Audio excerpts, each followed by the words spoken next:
now, you're tuned into RBLR, the home of Tampa Bay's Reveler Sports.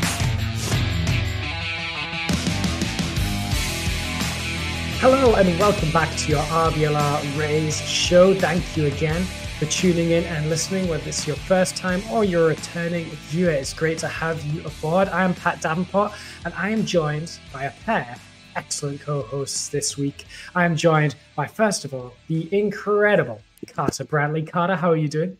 I'm doing well, man. The Rays have won 2 in a row. You know, I know it was a rough week. We'll get into it, but yeah, super excited to talk some Rays baseball with y'all because you know it's baseball season. Even when the things are tough, it's still better than no baseball season. So absolutely, yeah, absolutely.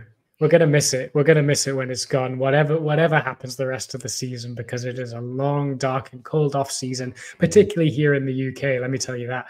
And I'm also joined by our incredible second co-host, and that is Remy Bunikevich. Remy, how are you doing?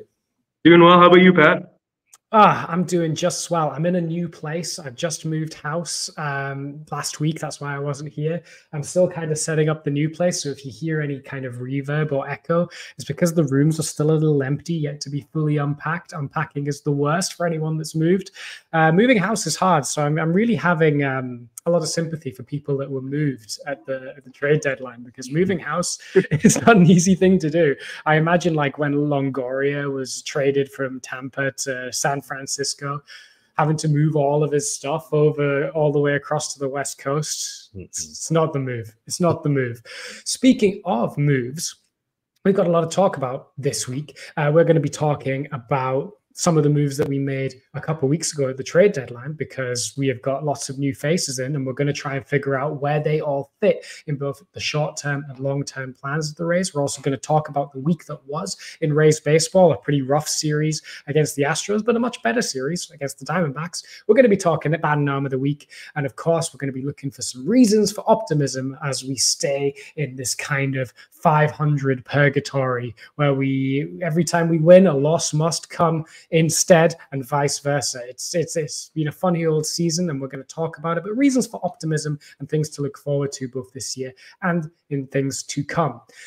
Before we get into it, if you're a returning viewer, we know how much we talk about the Rays and how much we strive to bring you the best Rays content that we possibly can. So the biggest favor that you can do for us is subscribe on YouTube at RBLR Sports. The link is below me right now. You can drop us a like as well. You can retweet it on X, and you can do all of the sharing on social media that you can. It'll be a great thing that helps us out massively. If you're new, maybe wait, see what you think. And then if you do like what you hear, be sure to drop a follow on the socials and subscribe on YouTube. It's the best way to get our content as soon as it comes out, and you'll be notified whenever we go live, like we are right now.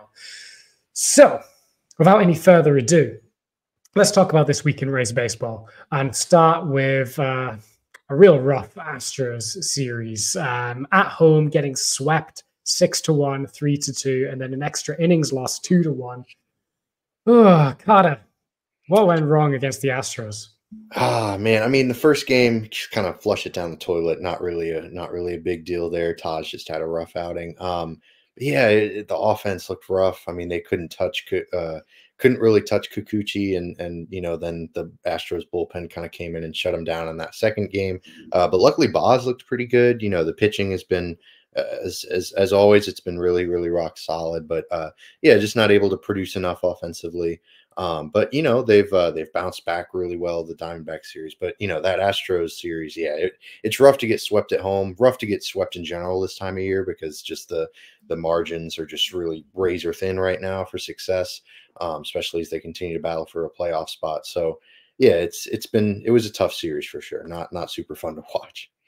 No, I mean, when this team struggles offensively, they struggle offensively, right?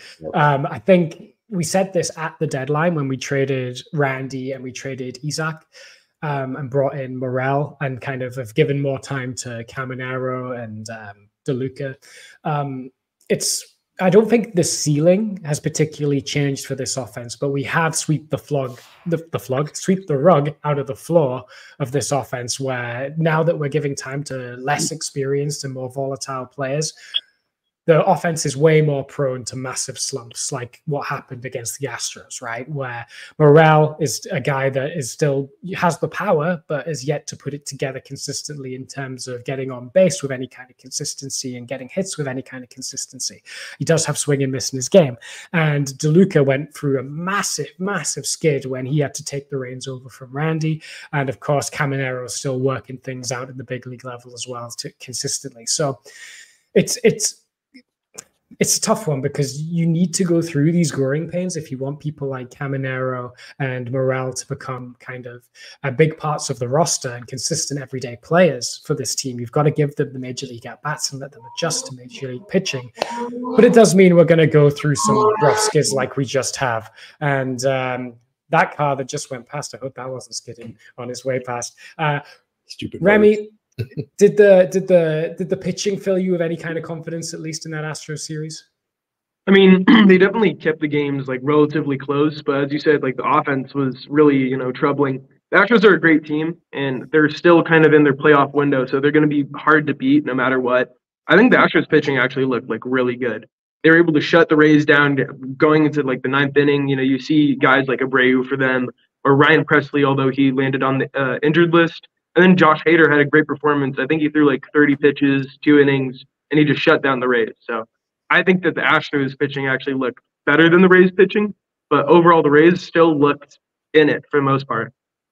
Yeah, I mean Bradley not so great, but Bars looked good, and then in that 2-1 game, the pitching was pretty tight on both sides. I think the Astros, like you said, did come out looking really, really good. I mean, at the deadline, we were all talking about that Kikuchi deal and how it seemed like a massive overpay on the surface, but maybe the Astros are the sneaky winners of that Kikuchi deal because he was shoving for them on Tuesday. Yeah, but we have made up for it. We have got a good couple of games against the D-backs. Let's talk about that amazing walk-off, Carter. Let's talk about how that went down. Brandon Lau single up the middle, and somehow the runner scored from first. What? Tell me about how that felt. I mean, it was crazy to watch live for sure. I mean, that Fairbanks home run that he gave up in the top of the inning was just so I mean, it was just a huge drag, because Fairbanks, obviously one of the best relievers in baseball. So to watch him get down to the final strike, and then Corbin Carroll, a guy who's struggled for most of the year, although he's picked it up lately for sure as he recovers from that shoulder injury. He's certainly been a lot better recently, but just watching him crack and then, because it was just he couldn't have served it more on a tee to Corbin Carroll. Like it was just a meatball of a changeup. And it's tough because that changeup has been filthy. Like it's kind of a new pitch, I think, for Pete. And it's been disgusting when he's been able to throw it well, but he threw a bad one and he paid for it. But yeah, like you said, the walk-off was just so much fun, kind of the 2020 World Series style. The outfielder mishandles it, so Johnny DeLuca rounded third and scored. So it was a lot of fun. And then yesterday's game was even more of a blast. I mean, just a lot of weird stuff going on, but hey, it led to a huge win. Not really much to talk about there. Just a lot of good offensive at bats. Brandon Lau, my goodness. I mean, he was hitting some tanks. So just a lot of fun to watch the Rays the past couple of days for sure. Yeah, both of the lows, both the low and the Lau. That's right. Was good in that game. Yeah. Josh Lowe stole home in that game as well. Kind of in the sort of. Yeah, the delayed steal kind of thing. Yeah, that was a weird play. The Diamondbacks catcher, man. I love that this is becoming a thing in Major League Baseball now with stolen bases increasing and everything. Because it was a cool play in high school and stuff, but then once you reach a certain level, then it's okay, these are professional baseball players. They're not going to fall for this, but now they're kind of falling for it, and it's kind of funny. So I'm curious to see how catching and defenses adjust to this whole first and third situation. Maybe they institute plays. I love the pump fake, or maybe you throw act as if you're throwing through to second, and then a shortstop cuts it off, tries to get the guy at home. But luckily for the Rays, the Diamondbacks didn't do any of that. So Josh Lowe was able to score. It was really fun to watch. Yeah, I'm still waiting for a hidden ball trick. I feel like it's been too long since we've seen a hidden ball trick in baseball. Yeah. I feel like someone's got to get called out if you just give it a go. I remember, was it Longo did a hidden ball trick at one point and caught someone on third a few years ago? Maybe. I might be making that up. No, I don't know. The only thing you only ever think of the movies, the little Big League movie with the twins where they do it and they have the hidden ball trick. But I can't remember the last time I saw it in a Major League game. But yeah, I love all that stuff, all the trick plays, because it's just, baseball can be a little bit, cookie cutter sometimes. Everything's kind of the same. So including plays is really super fun. Yeah. Remy, Jeffrey Springs was so good, probably his best start since returning from the IL. And the thing about Springs is, I guess, like, immediately to the eye test, to me, the casual fan, Jeff Springs is not necessarily like a stuff guy. What does he do so well that makes him so great, I guess? What's his, like, secret sauce? Yeah, I mean, there are definitely a couple things going from just based off the fact that he's left-handed. Like, there's that natural advantage. He's got two pretty quality pitches, although you're right, like, his stuff isn't like, he's not throwing 97 up there. He's just throwing like 88, I think, and a decent changeup.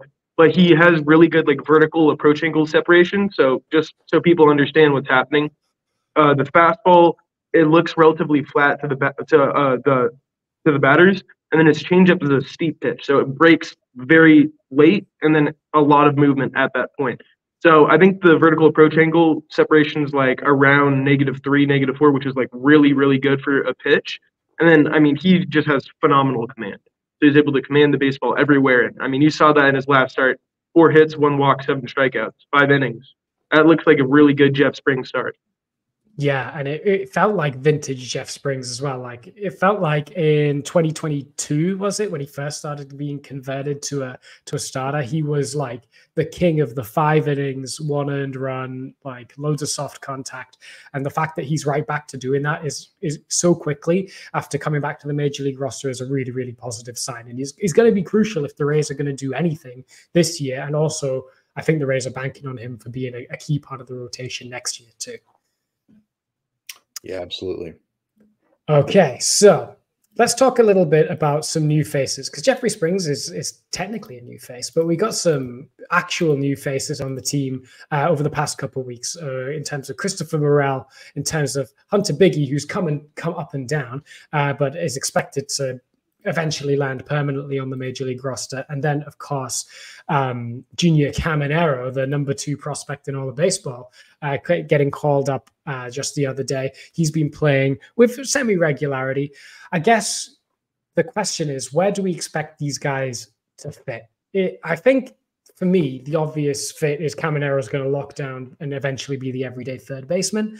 I think he's still not the finished product. He's definitely got the raw power, but his contact ability, he's still got a bit of swing and miss while adjusting to major league pitching.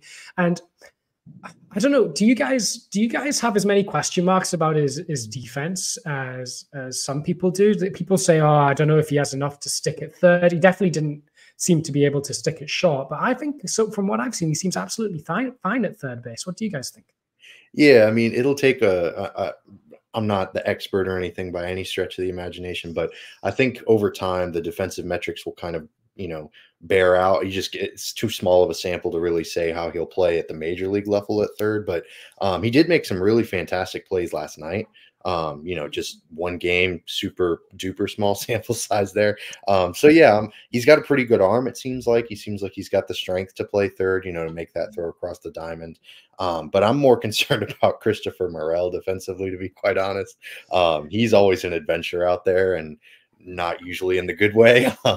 It's kind of been a mess, and I think it'd be best for everyone involved if maybe they just move him to a corner outfield spot for the offseason, maybe send him to a winter league and just be like, hey man, go figure out left field, because he's got a really great arm. Like, he's got massive arm strength, a really good athlete, but he just can't seem to put it all together, which really sucks, because he seems like a great influence in the clubhouse, and like he's really positive, upbeat type of personality. So if he can put it together, which it seems like perfectly capable of, the Rays could really have a really, really nice player, especially if he can kind of figure it out offensively. But yeah, I think Junior's going to be fine. A little bit concerned about Morel. I think the defensive fit there could be a problem if something doesn't change over the offseason. But I'm really excited about Dylan Carlson. He's my favorite trade deadline acquisition, just because he's a switch hitting outfielder, former top prospect with the Cardinals. Maybe the Rays found another former top prospect with the Cardinals, another former Cardinal outfielder that's going to be really successful. Adolis Garcia, Randy Arozarena have been great. So maybe the Rays are striking gold again. That's kind of the hope. So I'm really excited to see how Carlson plays out as well. Yeah, I think I think you're spot on the money with all of those points. I think I agree that the long-term plan for Morel is a corner outfield because it's been not good. Yeah. Whether it's mostly at second base, but he wasn't good at third with the Cubs either. Right. So working out where Christopher Morel lands is going to be an interesting puzzle. But I think Randy wasn't exactly the greatest left fielder defensively in the world either. Right. So if you could hide him in a corner and just like make use of his arm and make him like a Yoenis Cespedes type, where he's not that much of a glove guy, but can absolutely rocket a throw and then just run into some baseballs. I think that would be the ideal for Morel, but the Rays really like him, so there's got to be something in there. I mean, what are your thoughts, Remy, on Morel? No, I mean, Cespedes is a great comp. Like, he's got great bat speed. He hits the ball for extreme power at times, but I would say he's pretty similar to Jose Siri, who we already have on the team, right? He's got some whiffs, but unlike Siri, he doesn't really have that defensive position yet. I think corner outfield could work. I mean, second base, who knows? Maybe you figure out third base at some point. I don't know his capability there. He's got a good arm. So, and he's relatively young, maybe you give it a chance over the offseason and see if it sticks. Going back to Caminero, though, he's only 21. So, like, getting more reps under his belt, like, he could be probably a pretty good third baseman, just into the future. But going back to, like, Carlson, as you said, I don't necessarily know if I have as high expectations as, like, Randy Rosareno or even, like, a Palacios. He just seems like kind of a depth piece that I don't know how they got him for Armstrong. I don't know what the Cardinals are thinking. Like, I don't know. That trade's kind of weird. But Carlson's really good. He's an optionable outfielder. He is definitely pulling more fly balls with the Rays. And it seems like he's been getting less unlucky, like, results-wise. And that's why he's been so good coming to Tampa Bay. So, I mean, I really like all the trades that they made. And then just really quickly touching on Biggie, like, he's going to be high leverage at some point, but he's more of just that optionable arm with, like, really great stuff. So it seems like the Rays are kind of figuring themselves back out again. Yeah, I mean, I think it's pretty obvious to say that that Caminero is very much in the long-term plans of the team. I would say Morel is likely to be in the long-term plans of the team as well. At least in 2025, he's going to get a run and he's going to get at bats because they were like, this guy's worth Isaac Paredes. So he's got to be worth something. Carlson, do you think he's going to be on the team next year?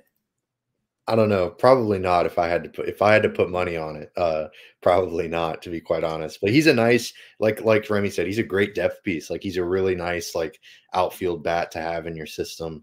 Whether he ends up on the active roster or not, he'll be competing for a spot in spring training, I'd imagine. Yeah. Barring anything, drastic. And he's been hitting the ball well. Like Remy said, the results have been there recently. So if he has a strong finish to the year and he can kind of do some nice work in the offseason, come back strong, he can certainly compete for a spot out there. But, the Rays have a lot of guys like that. The Rays have a lot of position players that are kind of competing for those corner outfield spots. And, I don't really like him in center. I don't think he's a center fielder at all. So they love having Johnny DeLuca out there, which understandable. He's great. So it's just a question of fit with Carlson, unfortunately. And I don't know that long-term that the fit is there, but hey, I'm riding high. I'm super excited the Rays have a switch hitting outfielder right now. That's just so much fun to watch for sure. Yeah, Remy, what do you think Carlson's on the team next year? I was gonna say, if he could turn around, like, the defense a little bit and, like, maybe the results hold, I could see him maybe taking, like, it seems a little absurd, but the starting center field role from Siri, not in terms of defense, but in terms of, like, actual, like, results and production. Who knows? Like, maybe he plays himself into a corner outfield spot at some point. But the problem is that the Rays do have so many corner outfielders. You have Palacios, you have Lau, and then you also have Johnny DeLuca and Meisner too. You have so many guys coming up. It seems a little unlikely that he's in the long-term plans, but he has options. So I would just keep him on the roster and see if something clicks. Yeah. Yeah, I think that's where I am. It's an interesting point about Siri because there was a news story that came out, was it yesterday, about Siri, where Kevin Cash was asked about Siri not being in the lineup very much, and he said words to the effect of, "We expect like a certain level of effort that's not being kind of met to be in the lineup, and hopefully he'll learn from this as kind of, he didn't say it was a disciplinary measure, but it certainly like felt that he was saying, listen, you need to put more in, so ride the bench for a bit, and hopefully this will light a fire under you. If it's not disciplinary, it's definitely like, hey man, you need to pick yourself up and go for it a bit more, like motivational, like tough love, if that makes sense. How are you, Carter? How are you feeling about that kind of development? And do you think this is a deserving move for Jose Siri? Do you think you've not seen the effort from him? There was just like an isolated incident where it was like a ground ball that he hit and he didn't really bust it out of the box, and then he got thrown out. And if he had been going full bore, maybe he makes it there safely. So that's a nasty look anytime that type of thing happens. I know the Yankees had something similar with Gleyber Torres, like he hit a long fly ball and it ended up grazing off the wall, but he didn't hustle, so it was like a single. But yeah, it's tough, especially because Siri's bat is just so volatile, but he's so valuable defensively. I don't know what to make of it, to be quite honest. It's kind of a weird situation. I trust Kevin Cash and the Rays front office. They're always going to do the right thing. If a guy's not giving effort, he's not giving effort. They don't deserve to play, period, full stop. So you need to see that from a guy, especially with the Rays. They have a higher standard. They're not going to put you out there. So I trust Kevin Cash. He's making the right decision because Siri's, he's not, I hate to say this, but he's not good enough to not give effort. Like he's not like an all-star caliber player. Like he's fantastic defensively, but he's so awful offensively. He's so volatile with the home runs and the strikeouts and the like. So yeah, you got to be giving max effort, especially the way he plays, especially his profile. So yeah, if he's not given full bore, then yeah, have a seat on the bench. We'll see what we have in Johnny DeLuca. Yeah, and I guess this is like a scary question because like he was so good. He was so good last year and so valuable last year. Mm-hmm. 30 home run power, really excellent defense, plus speed. Like he was the Mike Zunino of the outfield, right? Like when Mike Zunino was at his best anyway. Sure. And then this year it's just not been happening for him at all.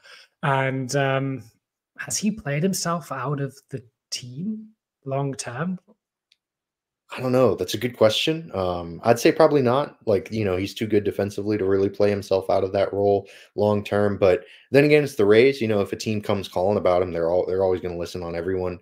I don't think DFA or anything is on the table for sure. Like, that's not an issue. But yeah, I mean, if he continues to just screw around, like if he's not doing his thing, then at some point, something's got to be done. So I don't know if the attitude continues to be an issue, then yeah, he could play himself out of the long-term plans. But for now, it's just hey man, like get your stuff together, that kind of thing. Yeah, it's I think the good thing about Jose Siri is his speed and defense is so good that his floor is serviceable major league outfielder, like fourth outfielder, like. And he would be a good fourth outfielder to have. Like if the Dodgers had him as their fourth outfielder, they'd be fine with that, I think. But it's frustrating because we know the ceiling is higher than what he's doing right now, and he's actually producing pretty much at his floor. He's lying on his floor right now. That's where his production is. So I think he's lucky as well in that right now, like good center fielders, the Rays aren't like drowning in them like they are corner outfielders that are kind of dime a dozen. DeLuca can play the position, but again, he doesn't like the world on fire with his bat. Meisner could do it, but again, he's like a bit of an unknown quantity at the major league level. I don't know if he's a long-term fix there. And there's no real prospects on the way that you're like, oh, he's the center field guy that can play center field for the long-term future. So I think he's going to continue to get a ride, like you said, but hopefully this move is kind of a wake-up call for Siri.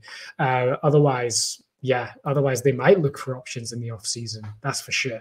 What do you guys think of the Siri situation for you guys tuning in? Be sure to let us know.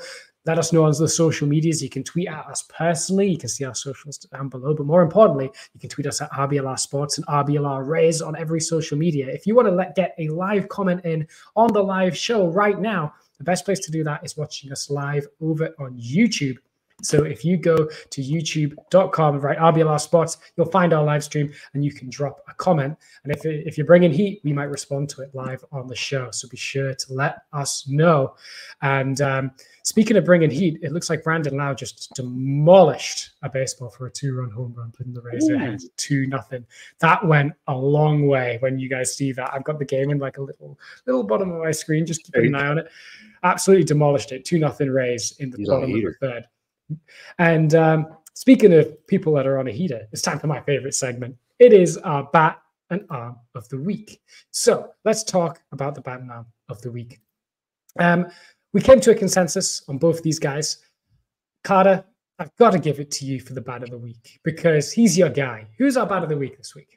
Dylan Carlson. Oh, man, he's been so great. The other night when they had the walk-off win, he hit a bomb from the left side. He was hitting from there, and man, it was really great. You know, you could just kind of hear it off the bat. And, yeah, he's been great this year. Kind of I don't want to say a lone bright spot because they've been really playing really well offensively the past couple of days. But, you know, even in that Astros series, he was at least kind of putting it all together. So, yeah, couldn't be more happy, couldn't be more pleased with Carlson's production in a Rays uniform. Looking like a real steal if he's able to keep this up, which probably not. But hey, just gotta ride the wave, you know, even if it's good luck or whatever the case may be. Gotta ride that wave of high, you know, randomness before he kind of regresses more to his true talent level. So yeah, it's been really fun to watch him at the plate recently. Yeah, with the Cardinals this year, he was batting 198, 275 on base, 240 slugging. His slugging was lower than his on-base percentage for a 515 OPS. And then with the Rays, admittedly a small sample, 13 games, 270 average, 372 on base, 541 slugging for a 913 OPS, 3 home runs, 0 with the Cardinals, almost equaled his RBI total with the Cardinals. Is it just a case of he's getting better batted ball luck, or is there any? Have you noticed any change in him, Remy? Yeah, I would say that I think I saw something on Twitter where he's leaning into more like pulled fly balls. There's definitely some luck though. I remember I think Cole posted something on like he was hitting a lot of ground balls as a lefty to the first base side of the infield.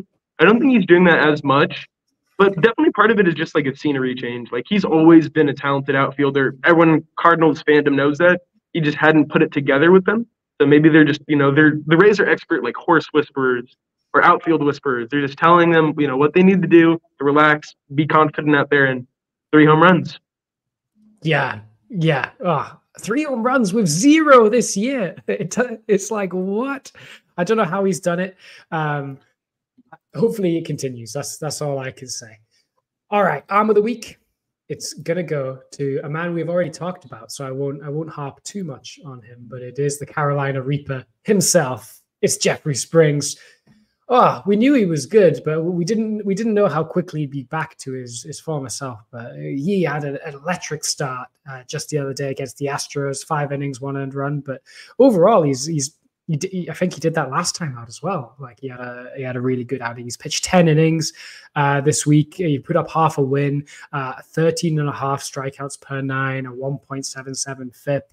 Like he's been doing it, and like you said, it's the command that's been leading the way. He's not been walking guys. He's walked 1 guy in his past 10 innings. So he's been dotting all of his pitches and doing exactly what we expected of a prime Jeffrey Springs. So this helps the team massively to have a consistent guy that you know can be lights out every 5 days. And we'll talk about it more in a bit, but the 2025 rotation is looking more and more spicy by the minute if we keep adding these chili peppers like the Carolina Reaper. That's for sure. Speaking of things that are spicy, I don't know if you've heard, or I don't know if you've been living under a rock or something, but we've been nominated for the Best of the Bay Podcast Award, Best Entertainment Podcast, and you can vote every single day. It's not just a one and done thing. If you voted last week when we reminded you, you can vote this week as well. You can vote every single day, and you can do it at the link down below. And there are also links in all of the RBLR social medias that can take you straight there. There's loads of different things that you can vote for. We're only asking you to vote for Best Podcast, vote for the RBLR Sports Podcast, because we don't just bring this amazing Rays podcast to you, but we also do a great Bucks podcast. Carter knows all about that, and you also knows about a bit about sports writing. as well, because he is also nominated for Best Sports Writer too. So we got a double dip there. We also do a great Lightning podcast. We do the Rowdies too. And of course, the Sun podcast. Big day for the Tampa Bay Sun because they're playing their very first game today, which is very, very exciting. So RBLR are big advocates of the Sun as well. We've been following them on this whole journey, so it's great to see them doing that. So be sure to drop us a vote at the links in all our socials for best podcast. It would mean a great deal for us. We've been nominated a couple of times, and we're hoping this year can be the time we can break through. Okay, perhaps some reasons for optimism, despite the kind of up and down season that we've had. So there's been reasons to feel a bit down on the team. I think playoff odds are now extremely long. Fangraphs have us at 3% at the moment. We're 6.5 out of the third wild card. Even if you've given up on playoff hopes, which I don't think is unreasonable, there are still lots of reasons for optimism. And the first one is the Rays now have the #1 ranked farm system again in all of baseball. And it's been a couple of years since we did it. The Orioles were stealing our thunder for a while, but all their guys have, a lot of their guys have graduated. And the Rays, this past trade deadline, have done a lot of acquiring folks to get their farm system back to the cream of the crop. And I want to start with you, Remy. What prospects are you most excited for that you think kind of really help move the needle to the Rays getting to the best farm system in baseball again? Yeah, so pretty much the main guy that they acquired at the deadline was for Rosarena. His name's Brody Hopkins. He's I think he's around 6'4", but he has just a really loud arsenal. He throws super hard. He's a supinator, so he's going to cut the ball. But also his supination means that that leads to a ton of plus breaking ball shapes. He throws a sweeper really hard, 88 with 12 horizontal. That's an elite shape. I can't stress how good that is. He's also got a harder curveball too. And the main thing I want to touch on about all these guys, though, the starters that they acquired, is they're taller guys with flat vertical approach angles on their fastball. So it's going to lead to whiffs at top of zone, and it just creates a lot of weak contact moving forward. A guy that I'm really excited to see and might steal that center field job at some point is Aiden Smith, though. He has a lot of loud, batted ball results. He's more of a pure hitter, I think, than Siri. And he's got great defense. He's on the younger side for where he is. I think he's an A-ball right now, but really like what they got in that package, and maybe we could see him being a center fielder for the big league team moving forward. Yeah, both of those guys coming along on the Rosarena deal, they were both, the word I heard a lot around those guys are helium. They're expected to move through the system super fast. So while they're, A and high A guys right now, I think it would be, I think Hopkins, we expect to see in AA probably start of next year. He'll probably start the season in AA, right? I think that's what we'd expect from him. And could be in AAA if he continues on the trajectory he is by the end of next year. Could even compete for a major league job, not this coming spring, but the spring after that, maybe, depending on where we're at there. And Aiden Smith, he's a guy that I've heard less about. I've heard he's just toolsy. Is that the best way to describe him? Yeah. He's definitely toolsy, but I mean, there's a lot to bet on. I think he was a high school bat coming out of the Pacific Northwest, so relatively unscouted. But I mean, the results that he put out before he got traded at deadline were just phenomenal. So Rays had to go and get himself a center fielder. Yeah, and there's a player to be named later in that trade too, as well. So we may steal a third prospect out of that deal with the Mariners as well. All we know is they can't be someone that was drafted this year, and they can't be on their 40 man. That's the only stipulations on the player to be named later. Carter, are there any prospects that are particularly exciting you that came along at the trade deadline? Yeah, I mean, Aiden Smith was a big one just because of his high floor. Since, like Remy said, he's such a great center fielder defensively. Even if he doesn't quite reach his ceiling with the bat, the solid outfield defense gives him kind of a nice landing, even if he can't necessarily hit as much as he's projected to. He's got a really good arm. So, yeah, I'm really excited about Aiden Smith. But I think the biggest, Rays move that I saw was them trading for Dylan Lesko from the Padres. I I don't want to say shocked, because Jason Adam, a filthy reliever, definitely one of the better arms that was dealt at the deadline, but he's still a reliever. You know, there's still kind of a ceiling on the impact that relief pitchers can have. So the return that they got from the Padres was just ridiculous. I mean, it's the Rays. You can never really be surprised. And AJ Preller, you know, has like, he's always burning a hole in his pocket with his prospect. He never likes to hold on to him. So I kind of get it. But Dylan Lesko, he's just the classic, like, kind of buy low type of guy, because he was a huge arm. He still is, but he just has a lot of injury concerns. So I think that's why the Padres were kind of maybe a little bit more lenient with him, you know, in dealing to him to the Rays. But he's got that disgusting changeup, probably one of the best changeups in the minors. And if he can just develop kind of a third pitch, like a breaking ball, slider, or curveball, that'd be huge. But obviously the starting point is just stay healthy. You know, if he can just get healthy, that'll be huge for him. And then they also got a catcher, JD Gonzalez, a lefty, only 18. He was drafted in the 3rd round a few years ago out of Puerto Rico. And I'm just really excited because, you know, lefty catchers are always such a huge advantage. You know, they have the long side platoon and everything. He's got a huge arm. So I'm really excited about those two guys, especially, as well as, you know, Aiden Smith and then Hopkins, like Remy was talking about. But yeah, the Rays did just such an amazing job. The #1 ranking by pretty much every major, you know, outlet in the baseball media world is well deserved. And they just, you know, another year, another masterclass by Mr. Neander. So really exciting to see the future.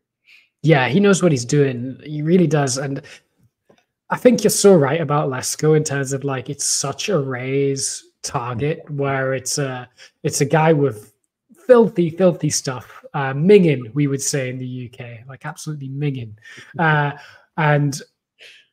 But like, let's see if we've heard this story before. Toolsy pitcher with great stuff, great build, has an injury history, and struggles to kind of maintain consistent command. Is that not the perfect Rays target of what? Yeah, like Tyler Glasnow. That's Tyler Glasnow. McClanahan had injury history when he got drafted, right? So like they go after the guys that have injury history because it kind of weakens their value, and the Rays are banking on them kind of not getting injured again. It doesn't always work out, as I think we hit a kind of a real hard reality check last year with them betting on guys on arms with injury history where they all kind of got badly injured at the same time. But more often than not, you get some really good results. And Lesko, if there's one organization that you'd want him in to kind of figure himself out, it's the Rays organization. And like you said, the upside is so high as well. It's also like Gonzalez and Lesko is a pretty good haul for Jason Adam on its own, but we also got Homer Bush Jr. as well in that deal, who like I would comp him to maybe like Chandler Simpson, who's already in the system, where he's like, he can make decent enough contact, but gosh, is he fast. So fast, really good fielder, can play the outfield. Probably has a little more oomph in his power than Chandler Simpson, who, you know, is swinging a garden hose, basically. Like, if it gets to the outfield, you're like, yeah. But yeah, getting all of those guys is great. Like, Homer Bush could shape up to be like a really solid, like, role play outfielder at some point. And if he somehow manages to add a bit of bulk or a bit of raw power to him, he could be solid. I'm trying to think if there's any other prospects that we got. I mean, we got 3 from the Orioles as well. Remy, do you know much about like the likes of Baumeister? Yeah, I mean, Baumeister, he's pretty similar to like a lot of the other guys that they acquired. Kind of got that flatter fastball, and he's a pronator, so he's going to throw like a slider and a bigger curveball and decent changeup. It'll be interesting to see what they do with him moving forward. I think he's a starter right now, and he was selected pretty high overall in the draft, but I could see him pretty quickly becoming like a reliever moving forward. They had Mac Horvath. They got him too. He's like a really super utility player, very good. And I think that they also got, I think an outfielder, I forget his name, like Hutzel or something. He's like Hetzel, yeah. He's like a kind of similar to, I mean, their type for like center fielders, like bat first, power guy, pretty good defense. So that's some of the guys that they got from that Eflin trade. And I mean, Eflin's been doing pretty good for the Orioles, so we'll see what happens. Yeah, unfortunately, particularly at our expense one particular time as well. So not thrilled about that, but hopefully Etzel, Baumeister, and I forgot the other guy already. Horvath. Horvath. Yeah, he'll probably be the guy in that trade. I'm not going to lie, but other guys are pretty good too. Yeah. Oh gosh, I'm gonna get clipped in 5 years' time where I go, oh, the other guy, and then Horvath's hit for the cycle for the third time in a year or something like that. The last prospect I want to touch on is Theo Gillen. He was our first-round draft pick this year, so not a trade acquisition, but drafted out of high school. And high school hitters tend to be kind of a riskier prototype to go for, but the Rays felt like they wanted to go get him. He's probably going to play outfield, but he was an infielder quite a lot of the time in high school. They're going to try and play him out in the outfield. He's athletic. He can run pretty well. He's got a really good hit tool. People reckon he's got the best hit tool out of the high schoolers in the draft class. And it's advanced for his age, only 18. So, you know, a high school bat, he's going to go all the way down to rookie ball. It's going to be a long climb for him. But he's got a good makeup. He's got like the skills that could make his floor pretty high at the major league level if he can keep it up. Having a good hit tool early on and having a good kind of run and fielding tool is a good base to build off, really, as you grow into your frame. Power is going to come kind of by naturally growing and training every day. So he's a very interesting one as well. And he's immediately slotted into number 6 in the Rays system, according to MLB.com as well. So he's a guy. And what the Rays did was they didn't like get any like headliner prospects at the deadline. Like they didn't get any number 1 prospects. They didn't get a Jackson Holiday or someone like that. But they just filled it out with loads of solid upside guys, right? And now they're just chock-a-block with those, which makes them just like at every level a really, really strong organization from rookie ball all the way up to the major leagues, which is what you want. So you have a continuous wave of guys coming through that can always support in positions. I think it can be risky if you do what the Orioles have done, where loads of your prospects come up at the same time. It's worked out for them now, but the White Sox tried the same thing, right? With Jimenez, Robert, Kopech, all those guys. Like that didn't work. And now the rebuild starts again. Yeah. So it's good to just have like little and often, as opposed to banking on one crop of talent, which the Rays are doing really, really well. Okay. The Rays are winning still. They're still up 2-0, which is lovely to see. But apart from the fact that we might end up sweeping the Diamondbacks, what, Carter, are some reasons to be optimistic about the Rays? What's some reasons to watch the Rays, even if you're looking at the team and you go, man, we're out of it. The playoffs are a distant memory. Why should I watch the 2024 Rays? Can you give us talk us off the edge? For sure. Brandon Lau is so much fun. I mean, he's just such a great hitter. Like he's either going to stick around and be really great next year, or they'll trade him for a huge crop of prospects that are worth Brandon Lau, which is really, really good because he's one of the most valuable players in baseball right now. So he's outstanding. Obviously, the continued development of Junior Caminero is going to be really fun. Christopher Morel is also, an electrifying player.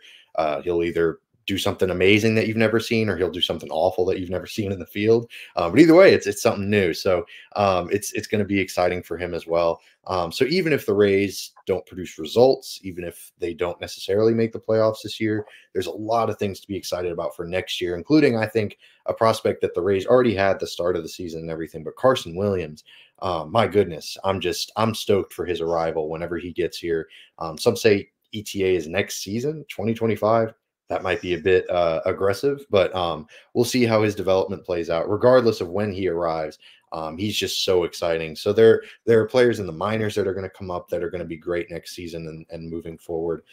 So there's reasons to still watch this team because it's baseball. That's probably the biggest reason. But yeah, there's a lot to be excited about for the Rays moving forward, even if they don't necessarily produce results in 2024.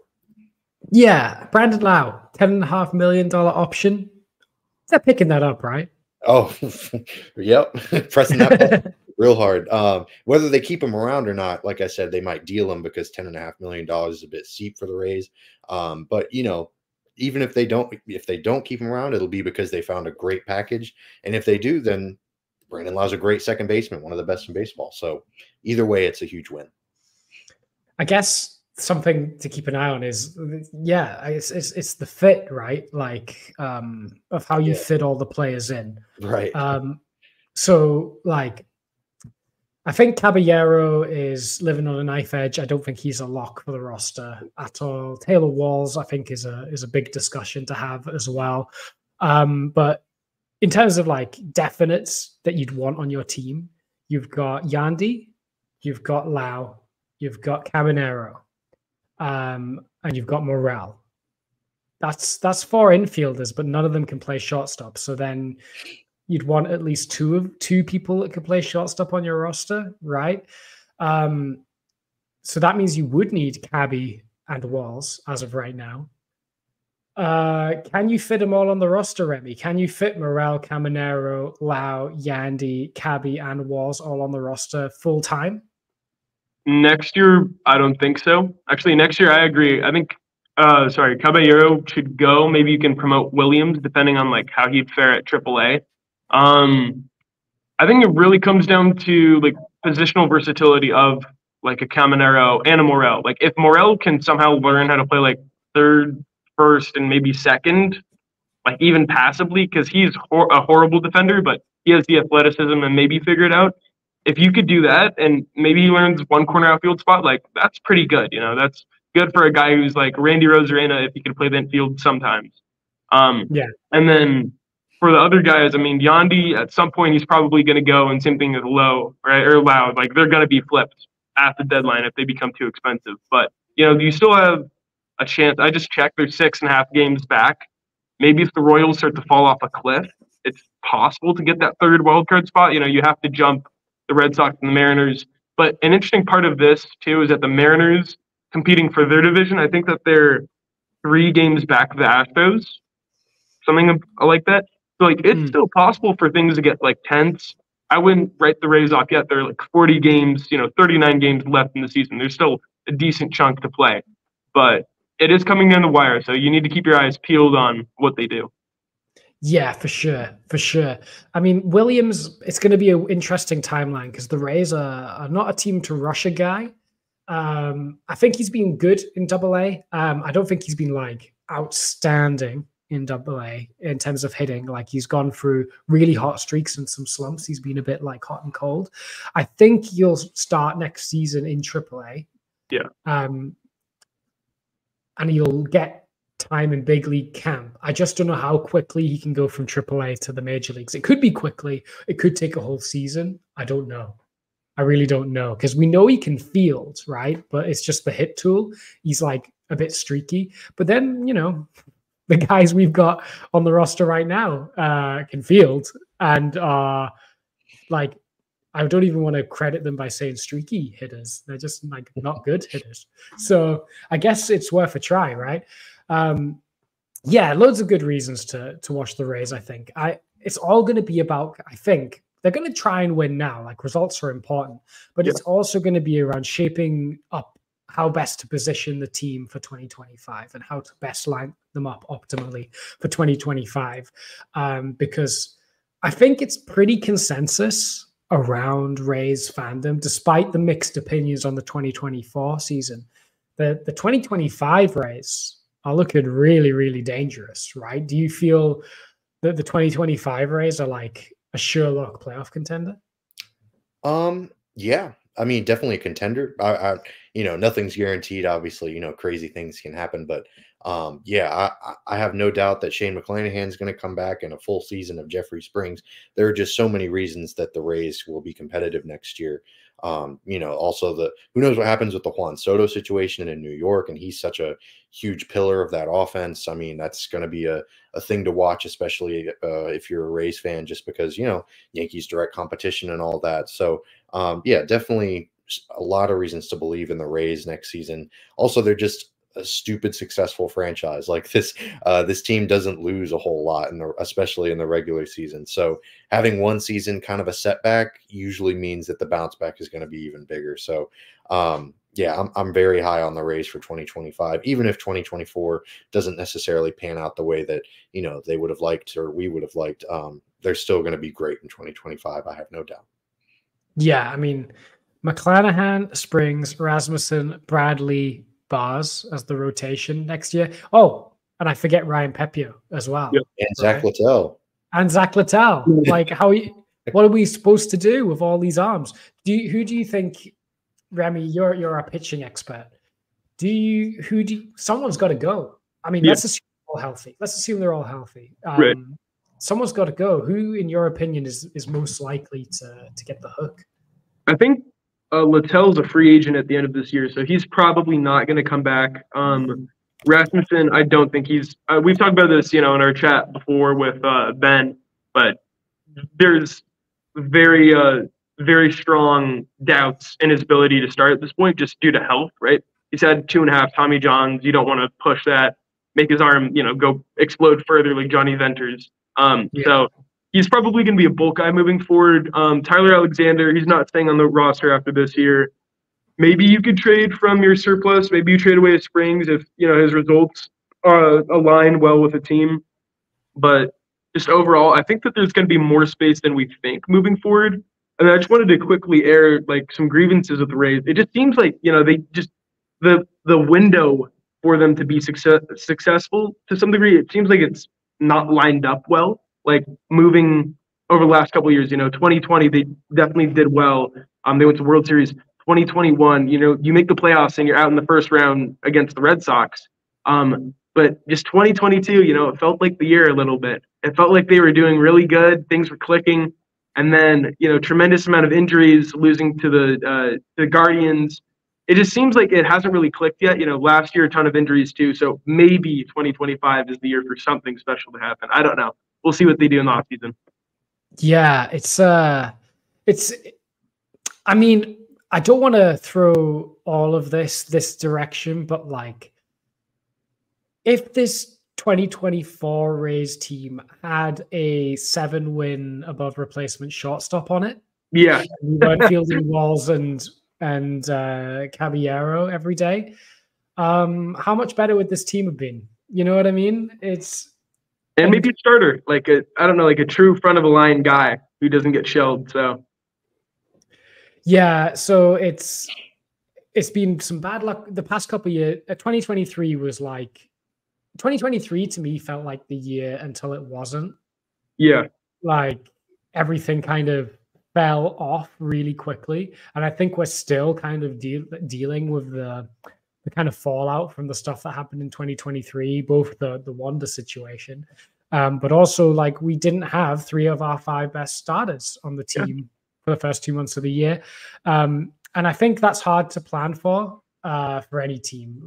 If the Yankees lost Judge and Cole and Cortez and Gill for a whole year, then they would struggle. If the Orioles lost Gunnar Henderson plus Means plus Rodriguez, they would struggle. It's just, I feel like everything that could have went wrong has gone wrong, and it's not been short-term problems. There've been mistakes that last a long time, and I don't know how you fix the Wanda problem, because if what is being accused of him is true, then he can't play for the team again. But also, you can't just pick up a 7-win shortstop somewhere. I don't know what you do in that scenario.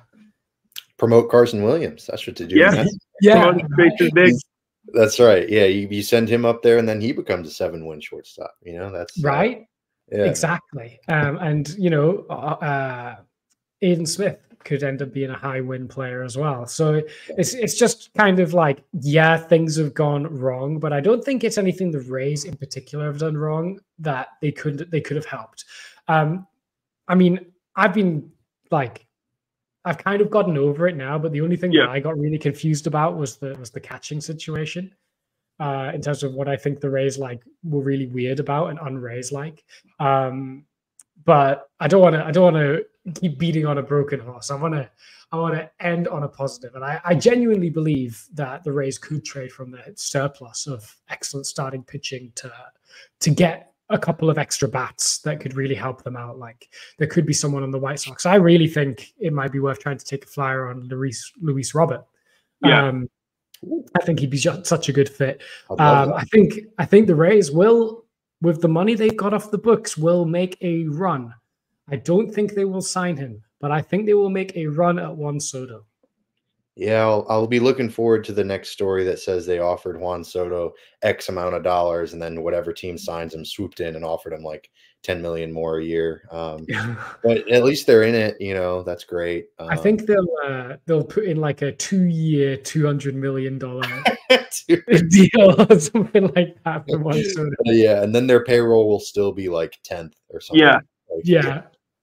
I was going to say, like, or really quickly, I mean, I was just, kind of explaining my frustrations because it's kind of like felt that way. I don't really have any animosity towards the team. I do think that they should like spend on someone who's like worth their time, because although, it's great to offer Soto and Judge like however many millions for deals, like they're not going to sign here, like they just aren't. They're going to go to a place that has that has the atmosphere, competitive, whatever, big market. I just think that, maybe they should like trade for someone like relatively large that could fill that gap and that star power role. But it just seems like that, maybe the team is really lacking that, like a star right now. Like they don't really have a star. It's true, they don't have a star. Randy was kind of that for a bit. Like his production wasn't star level, but he was kind of the guy you could put on a poster pretty safely. Yeah. I think Luis Robert matches perfectly. Center field is a position of need. He's a good player. He has pop. He can play defense. Like, he could get injured maybe, but I think he's maybe the guy that's like out there and like would be on the market trade wise. I think I'm more in love with the idea of Luis Robert than I am with the actual reality of Luis Robert. Yeah, the IL stints are quite a bit for him. Like he gets injured very frequently, but he does like 2023 hit like 50. Absolutely. So. And a really good defender out there too. So super high ceiling, but a really low floor, because like you're either going to get like an all-star borderline MVP caliber season, or he's not going to play. Like he's going to play like maybe 60 games. And it's like, well, dang, we were paying, that would be awesome. And I'd love for the Rays to do that, because I'm a huge Luis Robert Jr. guy. But because he's kind of expensive too. Like he's getting 20 million next year, and then he's got like I think a $25 million team. I don't know, it's around there, but it's a lot of money for a guy that might not play 60 games. He might not reach triple digits in games played. So I don't know. It would be really fun though, because they could buy low on him. The White Sox probably aren't going to get a whole lot for him because of that exact reason. Like he doesn't stay healthy. So who knows?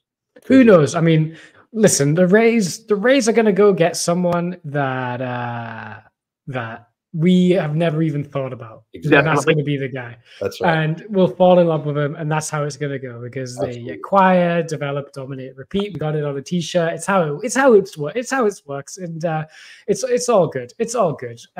But the Rays are just like always a fun watch and an interesting watch. They're the thinking man's baseball team, I would say. And we've got a lot of smart and thinking fans. And if you've liked what you've heard today, if you've liked the discussion that we've had today, thank you. And if the best way to show your appreciation, or to let us know that you liked what you heard, was to drop us a like wherever you listen to this, whether it was on X or YouTube, and subscribe to us on the socials and on YouTube, because then you will be notified whenever we go live and you can hear all about it. So thanks again for tuning in. Be sure to leave us a like or a follow, or if you disagree or agree with something we've said, let us know. What's your dream Rays target for 2025? Let us know in the YouTube comments, or drop us one of these down below on the socials. We'd love to hear from you. But in the meantime, that is going to wrap up our show for today. I want to say a big thank you to Carter and Remy for joining me today and being excellent co-hosts along with me. Otherwise, I'm going to let you enjoy the rest of this game. We're up 5-0 on the D-backs right now, so let's go sweep today. Razor. What's up?